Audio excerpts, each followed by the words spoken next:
Biz uyqu deganda tananing dam olishini tushunamiz. Aslida bu jarayon ong va his-tuyg'ularning qayta tiklanish jarayoni hisoblanadi. Agar siz uzoq vaqt davomida stressda bo'lsangiz, tashvishli fikrlar, xavotir yoki tushkunlik bilan yashasangiz, miya xavf holatini o'chirib qo'ya olmaydi. Natijada tanangiz uxlasa ham ongingiz bunga yo'l qo'ymaydi.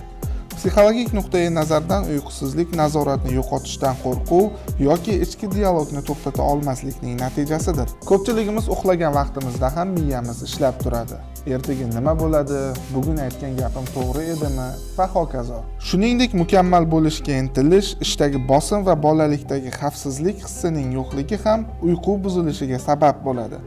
Demak, muammoni faqat dorilar bilan emas, psixologik ildizini topish orqali ham hal etish kerak.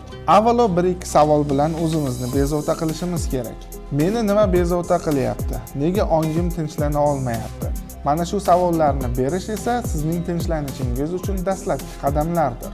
Bilaman, muammolari ko'p odamlarning uyqusi yomon bo'ladi. Hozir sizga 2-3 ta psixologik tomondan yechimlar beraman. Har kuni uyqu oldidan 5 daqiqa chuqur nafas oling. Bu nafas olish sistemasining yanada yaxshilanishiga, miyaga esa hammasi joyida ekanligini bildirishiga signal bo'ladi. Uxlashdan oldin telefonni chetroqqa qo'ying.